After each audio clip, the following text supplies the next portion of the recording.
جی السلام علیکم، میں جہاں زیب علی اس وقت واشنگٹن ڈی سی میں آپ کے ساتھ موجود ہوں، اور آپ کو معلوم ہے کہ پاکستان کی سیاست اور پاکستان کے معاملات پر آج کل ہم ہر جگہ سے بیانات اور مختلف آراء سن رہے ہیں.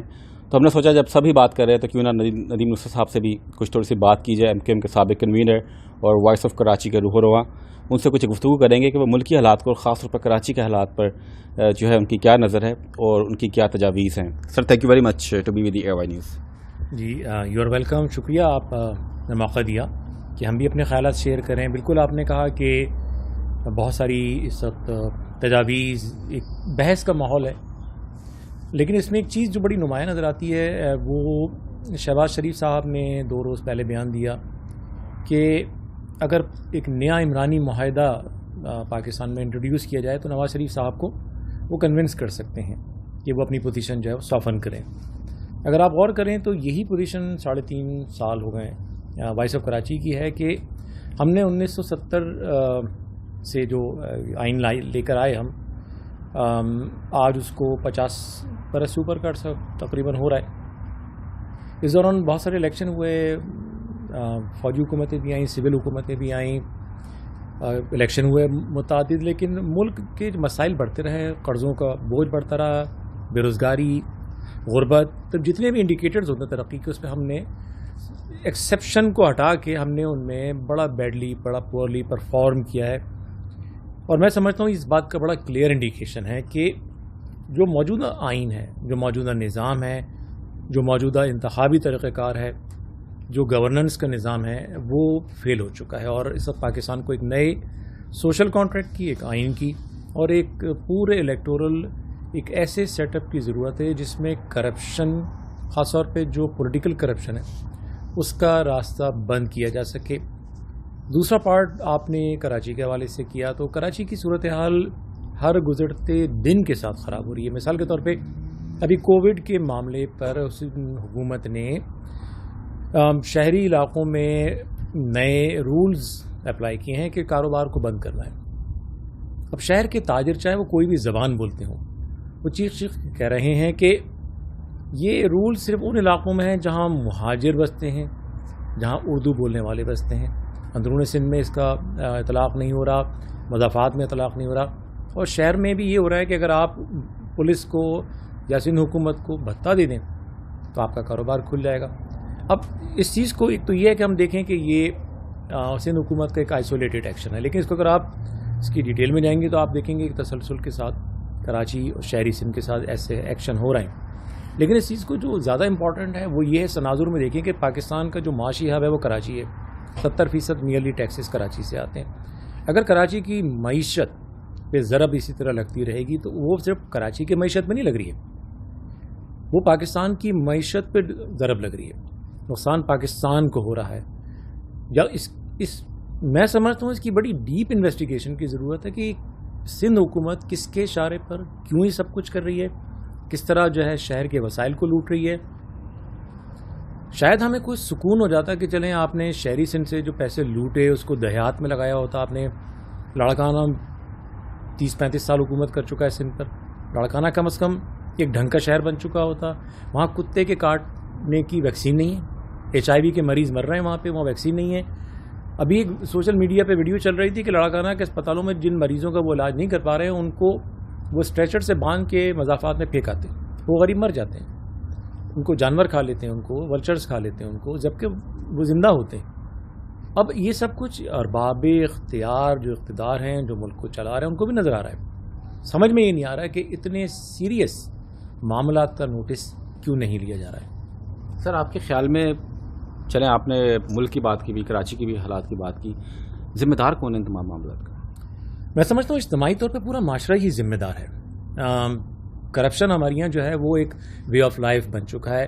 میں نے ایک ٹی وی اینکر ہے ان کا ایک پروگرام دیکھا اور انہوں نے بہت اچھا ایک پوائنٹ ریز کیا، جو پروگرام کرتے ہیں مختلف جو سوشل ایشوز ہیں، سماجی مسائل پر، کہ انہوں نے ایک ٹائر برانڈ نیو لے کے گئے، ہوا نکال کے، اور ٹائر والے سے کہا کہ چیک کرو، اور وہ دور سے دیکھ رہے تھے. انہوں نے دیکھا کہ اس نے ٹائر کھولا، چیک کیا، اس میں کچھ نہیں تھا.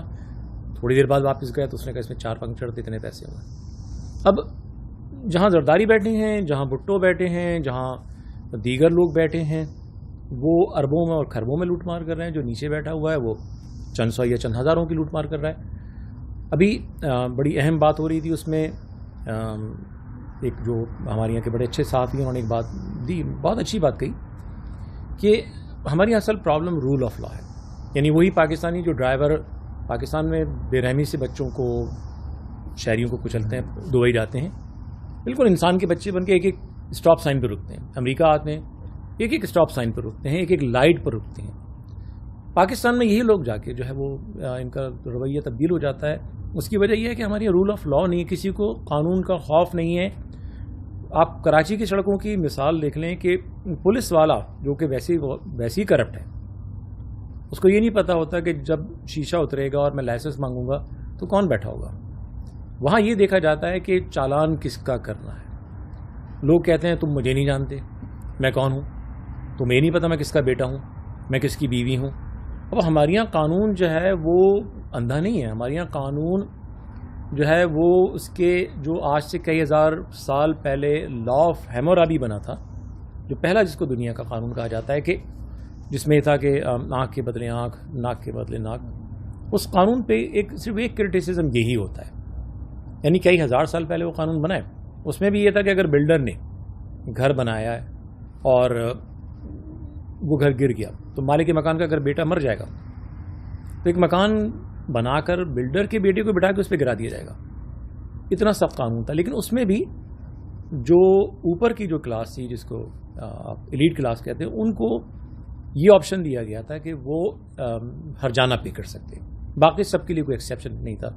تو میں سمجھتا ہوں کہ اس زمانے کا جو آئین بنایا گیا تھا، قانون بنایا گیا تھا، وہ ہمارے قانون سے کئی ہزار گنا بہتر تھا. میں سمجھتا ہوں موہنجو دڑو کی جو تہذیب تھی، اس میں جو سندھ کی حالت تھی وہ آج کے سندھ سے کہیں بہتر تھی. آج کا پاکستان جو ہے وہ آج سے 10 سال کے پاکستان سے بدتر ہو چکا ہے، اور جو 10 سال پہلے تھا وہ اس سے 10 سال پہلے سے بدتر ہوا. ہم بتدریج ایک ایسی ٹنل میں جا رہے ہیں جس کے اینڈ پہ ہمیں کوئی روشنی نظر نہیں آ رہی. اینڈ آف دا ڈے اس پورے سسٹم کا نشانہ پاکستان کے 22 کروڑ عوام بن رہے ہیں. باقی تمام جن لوگوں نے پیسہ بنا لیا ہے ان سب کے اپنے اپنے ملک سے باہر ٹھکانے موجود ہیں. پاکستان کو ایک نئی قیادت کی ضرورت ہے، ایماندارانہ قیادت کی. سر کہتے ہیں کہ عمران خان بڑے آنیسٹ ہیں. عمران خان صاحب، میں بڑے آنیسٹ، میری ایک اسٹڈی ان پہ رہی اور میں نے بہت ساری چیزیں ایسی پڑھی جس میں یہ مجھے لگا کہ وہ آنیسٹ تھے جی. لیکن دیکھیں، ایک تو آنیسٹ یہ ہے کہ میں جو ہمارے یہاں خلفاء راشدین کا نظام تھا کہ خلیفہ ابو بکر صدیق رضی اللہ تعالیٰ منتخب کیے جاتے ہیں، اگلے دن وہ کپڑا بیچ رہے ہیں اور لوگ جاتے ہیں کہ بھئی آپ وہ کیا کلیم کرتے ہیں مدینہ کی ریاست بناؤں گا. نہیں، مدینہ کی ریاست میں جب ان کی بہن جو ہے وہ ان کو اربوں روپے کی دولت انہوں نے جو بنائی، اور اس کا وہ ایک بڑا فضول سا ایک جو ہے وہ ایکسکیوز پیش کرتی ہیں اور اس کو ایکسیپٹ کر لیا جاتا ہے. عمران خان صاحب امریکہ میں بھی، ہم یہاں بیٹھے ہیں، یہاں پہ الکپون کو کس بات پہ سزا ہوئی بالآخر کہ وہ اپنے انکم کی جو مینس سے ان کا لیونگ اسٹینڈرڈ اس سے کہیں زیادہ تھا. آج عمران خان صاحب کا جو لیونگ اسٹینڈرڈ ہے، جو بنی گالا کی ان کی رہائش ہے یا ان کا جو لائف اسٹائل ہے، وہ ان کی انکم کہیں اس کو جسٹیفائی نہیں کرتی. اور یہی کرپشن کا اسٹیبلش رول آف لا ہے یورپ اور امریکہ میں. تو عمران خان صاحب بالکل ہوں گے، لیکن اگر آپ اس کو عقل اور دلیل کی بنیاد پہ پرکھیں گے تو میں نہیں سمجھتا کہ وہ کسی بھی کورٹ آف لا میں یا پبلک کورٹ پہ اسٹینڈ کر سکتے ہیں، یہ کہہ سکیں کہ میں اب ایماندار ہوں. ان کے ساتھ اگر لوگ بیٹھے ہوئے جو ہیں، اگر وہ گردن تک کرپشن میں دھسے ہوئے ہیں تو اس کے ذمہ دار بھی عمران خان ہیں. اب اگر یہ اسکینڈل سامنے آتا ہے کہ کووڈ کے لیے غیر ملکی اداروں نے پاکستان کو 1200 ارب روپے دیے اور وہ سب کھا لیے گئے، تو کیا عمران خان صاحب ایماندار ہوتے تو یہ سب کچھ ہو سکتا تھا؟ یہ ممکن نہیں ہے کہ بادشاہ ایماندار ہو اور اس کا عملہ وہ بے ایمان ہو، یہ ممکن نہیں ہے. سر آپ چلیں، وائس آف کراچی کا منشور کیا ہے سر؟ تھوڑا سا وائس آف کراچی کے حوالے سے بہت سارے الزامات لگے، لیکن اگر آپ پچھلے 2-2.5 سال میں دیکھیں تو ماضی میں ہم چونکہ ایک سیاسی جماعت کا حصہ تھے، وہاں ڈیسیجن میکنگ میں ہمارا بڑا نامنل رول تھا، خاص طور پہ جو پالیسی میکنگ، وہاں وی ور مور اور لیس لائک فالوورس. جب ہمیں گائیڈ لائن مل جاتی تھی تو اس گائیڈ لائن میں جو کام کرنا تھا اس میں ہم بااختیار تھے، لیکن وہ گائیڈ لائن کی تشکیل میں ہمارا رول بڑا کم ہوتا تھا. اس سے جو پورا تاثر بنا بتدریج وہ یہ بنا کہ اس پالیسی میں تسلسل نہیں ہے. کبھی ملک کے حق میں ہے, کبھی ملک کے خلاف ہے. کبھی فوج کو اقتدار میں آئین کے تحت حصہ دینے کا مطالبہ ہو رہا ہے تو اگلے دن اسی فوج کو گالیاں دی جا رہی ہیں. کبھی صوبے کی بات ہو رہی ہے تو کبھی صوبے کی مخالفت ہو رہی ہے. وائس آف کراچی نے اس پورے عمل کو اسٹڈی کر کے ایک منصوبہ پیش کیا کہ شہری علاقوں میں رہنے والے تمام عوام, مہاجر, پنجابی, سندھی, بلوچی, پشتون, سرائکی, جو کوئی بھی زبان بولتے ہوں, یہ ان کا حق ہے. وہ پاکستان میں سب سے زیادہ ٹیکس پے کرتے ہیں. جب وہ پاکستان کو چلا سکتے ہیں تو وہ اپنے شہر کو, اپنے شہری علاقوں کو کیوں نہیں چلا سکتے؟ تو ہم چاہتے ہیں کہ پاکستان کے جغرافیے میں نئے انتظامی یونٹس بنائے جائیں, نیا آئین لایا جائے. بالخصوص سندھ کے جو شہری علاقے ہیں, کراچی, حیدرآباد, میرپور خاص, نواب شاہ اور کچھ اور علاقے, ان کو ملا کر ایک انتظامی یونٹ بنایا جائے جس کی اپنی پارلیمنٹ ہو, اسمبلی ہو, جیسے 4 صوبوں کی ہیں. وہ اپنے فیصلے خود کریں اور میرٹ کی بنیاد پہ شہروں کے رہنے والے عوام کو پاکستان کی پراسپیرٹی میں اسٹیک ہولڈر بنائیں. سر, اس حکمت عملی کو حوالے سے آگاہی پیدا کرنے کے لیے خاص طور پر کراچی کے عوام, حیدرآباد کے عوام میں آپ نے کہا وہیں پہ کچھ ٹارگٹس کیا لوگوں کو, یا وہاں پہ آپ کی لوکل لیڈرشپ کوئی اس پر کام کر رہی ہے تاکہ لوگوں کو معلوم تو ہو سکے کہ وائس آف کراچی بھی کوئی تنظیم ہے جو کہ ان کے حقوق کے لیے کام کر رہی ہے؟ اس حوالے سے کیا کام ہو رہا ہے پاکستان میں؟ بدقسمتی سے یہ ہوا ہے کہ جو ایک امپریشن بن گیا تھا ایم کیو ایم کا, اور اس کے بعد سے پھر جو تسلسل کے ساتھ الزامات وغیرہ, ہم بھی ان الزامات کی جو ہے پرائس پے کر رہے ہیں. مرئی اور غیر مرئی دباؤ ہیں ہم پر, حالانکہ ہمارا میسیج بڑا لاؤڈ اینڈ کلیئر ہے. ہمارا نیریٹو جو ہے وہ پاکستان کی بہتری ہے, کراچی کی بہتری پاکستان کی بہتری ہے, پاکستان کی بہتری کراچی کی بہتری ہے. ہمارے اس میں نہ ملک دشمنی ہے, نہ وائلنس ہے, اور نہ ہی اس میں کوئی بیسکلی ڈسکریمنیشن ہے. ہم شہری علاقوں کے عوام کی بات کر رہے ہیں. اب ہم نے بڑی محتاط طریقے سے کچھ کیمپین چلائیں لاسٹ ایئر. جیسے بارشیں ہوئیں تو ہم گئے, ہزاروں لوگوں کی ہم نے پکے پکائے کھانے کے پیکٹس پہنچائے. کووڈ میں ہم نے ہزارہ فیملیز کو سپورٹ کیا. پچھلے سال رمضان میں, اس سال رمضان میں بھی ہم نے کیا. کافی بڑی تعداد میں لوگ ہم سے جڑ چکے ہیں. ہم سے روز پوچھتے ہیں, سول سوسائٹی کے لوگ ہم سے پوچھتے ہیں کہ کب ہم جو ہے وہ کھل کے کام کریں. لیکن ہماری جو لیڈرشپ ہے بڑی محتاط ہے. تو ہم ابھی بھی ایویلیویٹ کر رہے ہیں گراؤنڈ کی صورتحال کو, کیونکہ ہم یہ تاثر نہیں دینا چاہتے اور نہ ہی ہماری یہ پالیسی ہے کہ ملک سے باہر بیٹھ کے کوئی فیصلہ ہو, نیچے کارکنان اس کا نشانہ بن جائیں. کیونکہ ماضی میں ہوتا رہا ہے, ماضی میں یہی ہوا ہے نا. اور یہی الزام ہم نے فیس بھی کیا جب ہم پبلک کو فیس کرتے تھے کہ بھئی آپ تو وہاں سے بیٹھ کے اعلان کرتے ہو ہڑتال کر دو, آپ تو کہتے ہو کہ وہ مرد آباد کہہ دیتے ہو, بھکتتا کارکن ہے وہاں پہ. تو ہم اسی پورے تاثر کو ایڈریس کر رہے ہیں کہ ایک تو ہم کوئی ایسی بات نہ کہیں جس سے عوام جو وہاں ہیں یا کارکنان جو سپورٹرز ہیں ان کو کسی بیک لیش کا سامنا کرنا پڑے. اور دوسرا یہ کہ ہم جب تک ہمارے حوالے سے جو بھی تحفظات کسی بھی لیول پر ہیں جب تک دور نہیں ہو جاتے, ہمیں اطمینان نہیں ہو جاتا کہ لوگ ہم سے وابستہ ہو کر محفوظ رہیں گے, تب تک ہم کھل کے کام نہیں کریں گے. لیکن اس کا مطلب یہ نہیں ہے کہ ہماری روٹس نہیں ہیں. اگر ہم کئی ہزار گھرانوں میں کھانا بھجوا رہے ہیں یا راشن بھجوا رہے ہیں تو اس بات کا ثبوت ہے کہ ہمارے پاس نیٹ ورک موجود ہے. لیکن وہ نیٹ ورک ابھی ویزیبل نہیں ہے. دعا کریں کہ پاکستان کے جو چلانے والے ہیں وہ ان کو ہماری نیتوں پر اعتبار ہو جائے, اور ایکشن ہمارے سامنے ہیں 2-2.5 سال کے. اگر ان کو اطمینان ہو جاتا ہے اور ہمیں کچھ نہیں چاہیے, ہمیں کسی کی سپورٹ نہیں چاہیے, نہ پیسہ چاہیے, نہ کسی کی گاڑیاں چاہیے, نہ کسی کا دباؤ چاہیے کہ وہ ہمیں میڈیا پہ پروجیکشن دلائے. ہمیں صرف کام کرنے کی آزادی چاہیے, اور انشاءاللہ ہم اپنے عمل سے ثابت کریں گے کہ ہم جو بھی کریں گے پاکستان اور اس کے عوام اس کے بینیفیشری ہوں گے. سر, ایم کیو ایم پاکستان جو اس وقت بنی ہوئی ہے اس کی نمائندگی بھی ہے اسمبلیوں کے اندر, وہ بھی یہی باتیں آلموسٹ کرتے ہیں جو آپ کر رہے ہیں, یہی انہی مسائل تو ایک ہی ہیں, وہ بھی یہ کرتے ہیں کہ ہم تو. سر آپ کی لگتا ہے ایکسیپٹنس نہیں ہے آپ لوگوں کی وہاں پر, وہ برداشت نہیں کر رہے. ظاہری بات ہے وہاں پہ مختلف گروپس بنے, مصطفیٰ کمال اپنی سیاست کر رہے ہیں, ایم کیو ایم پاکستان اپنی سیاست کر رہی ہے, آپ اپنی سیاست کر رہے ہیں. تو آپ کو نہیں لگتا کہ جو ووٹر ہے, جو ایک عام آدمی ہے, وہ تو خود اس کا شکار ہے کہ میں ندیم صاحب کی بات سنوں, یا میں ایم کیو ایم پاکستان کی بات سنوں, یا میں مصطفیٰ کمال کی بات سنوں؟ آپ کا جو تجزیہ ہے 100% درست ہے, میں 1% بھی اس کو غلط نہیں کہوں گا.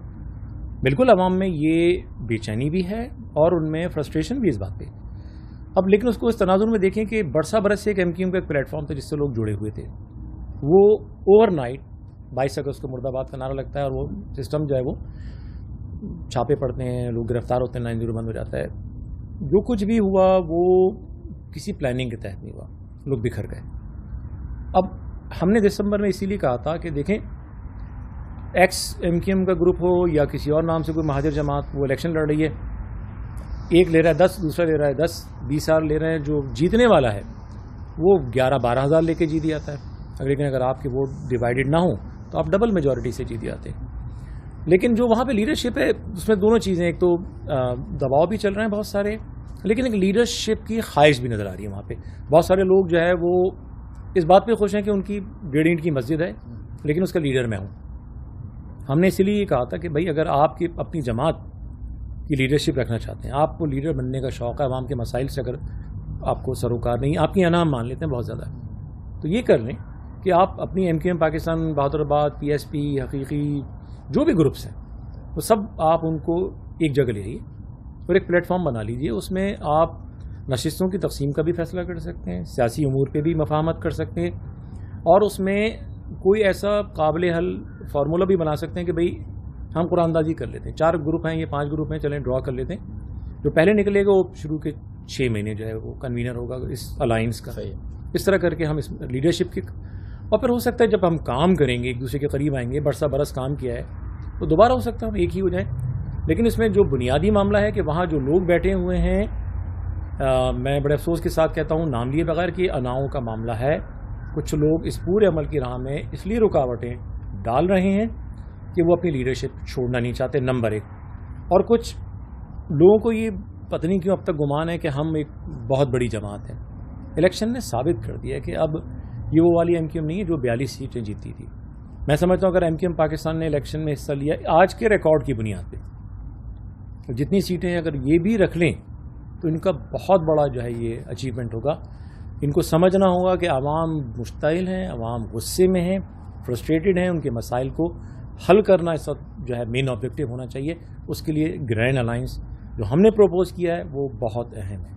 سر آپ نے پیپلز پارٹی کی بھی بات کی تھی, ابھی پیپلز پارٹی کو آپ سمجھتے ہیں کہ اس نے لوگوں کو بالکل ان کے بنیادی حقوق سے بھی محروم کر دیا ہے, عرصہ دراز سے اقتدار میں ہے لیکن لوگوں کے حالات خراب, آپ خود بتا رہے ہیں کہ ویکسین تک نہیں ہوتی, لوگوں کے کیا برے حالات ہیں اندرون سندھ کے اندر, اس والے سے کیا کہیں گے سر؟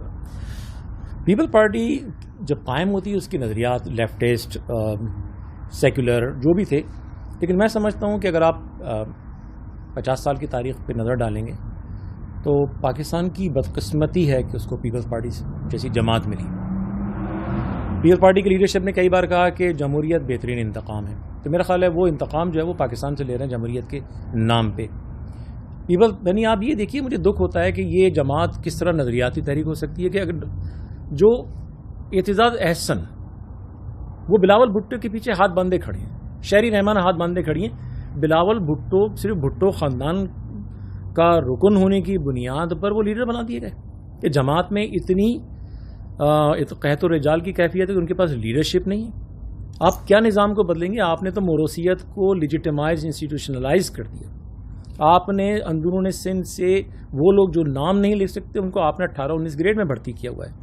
آپ نے اس میرٹ کے نظام کی دھجیاں بکھیر دیں. آپ نے کوٹا سسٹم لگا کر ایک پورے طبقہ آبادی کو دیوار سے لگا دیا.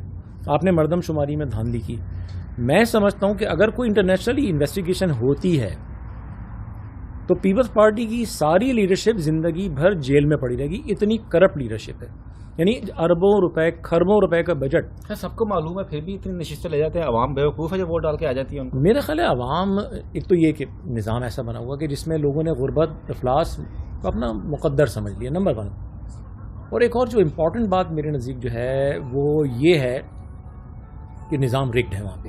پیپلز پارٹی اب وہاں پہ ایک جو ہے وہ parallel state with in state بن چکی ہے.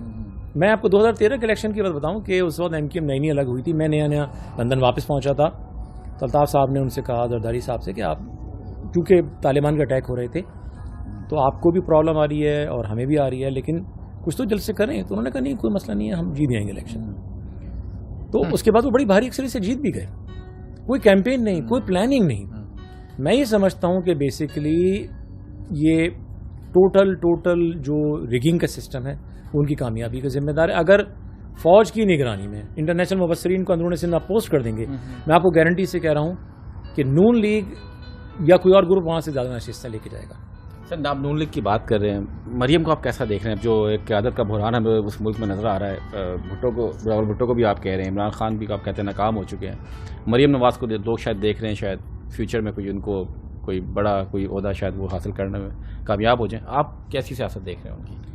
دیکھیں, میں آج کے دن تک تو یہ دیکھ رہا ہوں کہ مطلب ان کا ایک اینٹی اسٹیبلشمنٹ پاسچر ہے جو نظر آ رہا ہے سب کو. وہ ملک کے کس قدر مفاد میں ہے ان حالات میں, کس قدر نہیں ہے, وہ ایک الگ ایشو ہے. اور میں سمجھتا ہوں اس میں کہیں نہ کہیں سافٹننگ کی ضرورت ہے. لیکن ایز اے لیڈر اگر آپ ان کو کسی اور سے کمپیئر کریں گے تو میں سمجھتا ہوں کہ ایک بڑا واضح فرق ہے. وہ بہت پالشڈ, بہت میچور لگتی ہیں. ان کی جو بہادری ہے وہ بھی صاف نظر آ رہی ہے ان کے ایکشن سے. ان کا پولیٹیکل ایک ویژن بھی نظر آ رہا ہے جو میں سمجھتا ہوں کہ مجھے کہیں اور نظر نہیں آ رہا. لیکن یہاں پہ میرا ایک فٹ نوٹ میں بڑا شدید اختلاف ہے. ہم خود بھگت چکے ہیں. میں سمجھتا ہوں کہ ہمیں یعنی پاکستانی عوام کو اب مسائل کی تلاش ترک کرنی ہوگی. ہمیں لیڈرشپ ہر سطح پہ کریٹ کرنی ہوگی. ہم دیکھ چکے ہیں کہ چاہے وہ بھٹو ہوں یا زرداری ہوں یا نواز شریف ہوں یا اور لیڈرز ہوں یا عمران خان ہی ہوں یا خود ہماری لیڈرشپ جو تھی, نتیجہ کیا نکلا؟ میں تاریخ کا طالب علم ہوں. میں 3 سال سے لیڈرشپ ہسٹری کو ریسرچ کر رہا ہوں اور میں نے دیکھا کہ جہاں جہاں رابرٹ موگابے نے آزادی دلائی زمبابوے کو, تباہ کر دی اسی موگابے نے. اگر آپ ان کی ہسٹری پڑھیں گے ماؤ زے دونگ کی, پرسنل لائف میں انہوں نے کیا کیا کارنامے دکھائے. ایکسیپشن ملیں گے آپ کو جس میں لوگوں نے ایک کریکٹر مینٹین رکھا, لیکن لوگوں نے اینڈ آف دا ڈے اپنی پاور کو ابیوز کیا. اور یہ ہسٹوریکلی درست ہے کہ جب آپ کلیکٹیو وزڈم پر بھروسہ کرنے کے بجائے انڈیویجول میں اپنا ٹرسٹ آپ سارا جھونک دیتے ہیں اور ان کو ایکسٹراڈنری یا پاورفل کر دیتے ہیں تو وہ جو پاور ہے وہ کرپشن کی طرف لے جاتی ہے. ہمیں ایسے نظام کی ضرورت ہے, چاہے مریم ہوں یا بلاول ہوں یا ایکس وائی زی ہو. وہ امریکہ کی طرح نظام ہو, اگر آپ ڈیلیور کریں تو عوام انہیں ووٹ دیں, ڈیلیور نہیں کر رہا ہے تو ووٹ دے کے باہر کر دیں. یہ نہیں کہ خاندان در خاندان نسل, یہی چیز ہماری تباہی کی جڑ ہے کہ ہم سمجھتے ہیں کہ یہ پاور میں ہیں تو بھی ہم ان کے ساتھ ہیں, ہم نہیں ہیں تو بھی ساتھ ہیں. یہ سائیکل سے اٹھ کے ہیلی کاپٹر میں بیٹھ جائیں تب بھی ہم ان کے ساتھ ہیں, کیونکہ ان کو اطمینان ہے کہ ہم ان کے جو ہے وہ مائنڈ لیس سینس لیس جو ہے وہ ان کے ووٹرز ہیں. جب ان کو پتہ چل جائے گا کہ ان کی کرپشن, ان کے لائف اسٹائل میں چینج کی پرائس الیکشن میں لاس ہے, تو پھر آپ کی کیئر کریں گے. سر تاریخ کی بات کر رہے ہیں, آپ ایک کتاب لکھ رہے ہیں اور کتاب آنے بھی والی ہے, تھوڑا سا اس حوالے سے بتائیں سر, کیا کیا راز افشا ہو رہے ہیں اس کے اندر, اس کتاب کے اندر؟ نہیں, وہ میری پہلی کتاب اصل میں ایک ریسرچ ہے جو میں بہت عرصے سے کر رہا تھا. وہ اس کا مسودہ ریڈی ہو گیا ہے. اب وہ اس میں کچھ ٹائم لگے گا کیونکہ وہ مختلف مراحل سے گزرتی ہے. وہ بیسکلی پاکستان کے قیام کی ہسٹری میں ریلیجن, سیکولرزم, جو فورسز کا جو کلیش تھا وہ اس پر ہے, اور دوسری جو ہے وہ بیسکلی لیڈرشپ کے حوالے سے ہے, اسی موضوع پر ہے. وہ یہی ہے کہ میں سمجھتا ہوں کہ لیڈرشپ کا جو پرانا کانسیپٹ تھا وہ آج کی تمام ماڈرن جو تھیریز انہوں نے کہہ دیا. پہلے یہ تھا کہ لیڈرشپ انیٹ ہوتی ہے, you are born as a leader. لیکن یہ ہسٹری نے ثابت کر دیا ہے کہ یہ جو پورا مائنڈ سیٹ تھا یہ کلاس نے کلاسزم بنانے اور برقرار رکھنے کے لیے کریٹ کیا تھا. اس کا نتیجہ یہ تھا کہ اگر بادشاہ ہے تو اس کا بیٹا ہی بادشاہ بنے گا. میں اور آپ کہیں گے یار ہماری تو قسمت میں نہیں ہے, یہ تو ہمارا مقدر ہے. ہم نے اس انجسٹس کو اپنا مقدر سمجھ کے اس کے خلاف مزاحمت ترک کر دی تھی.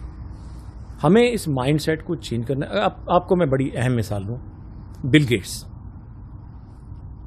دنیا کے امیر ترین آدمیوں میں سے, جیف بیزوس کی مثال لے لیں, مارک زکربرگ کی لے لیں, ایلان مسک کی لے لیں. آپ اگر یہ لوگ میڈیول انگلینڈ میں پیدا ہوتے اور کسی سرف کے پیدا ہوتے تو یہ زمینیں کھود رہے ہوتے, کیونکہ ان کو یہ ہوتا کہ یار تمہارا تو کام ہی زمین پہ کام کرنا یا صفائی بن کے جان دینا ہے. لیکن اس نظام نے چونکہ ان کے اوپر سے سیلنگ ہٹا دی تو یہ آج دنیا کے لیڈرز میں کاؤنٹ ہوتے ہیں. ہم نے بھی پاکستان کے عوام کو میسیج ہی دینا ہے کہ قیادت خاندانوں کی مرہون منت نہیں ہوتی ہے, نہ خون میں چلتی ہے, یہ آپ کے اپنے ٹیلنٹ پر ہوتی ہے.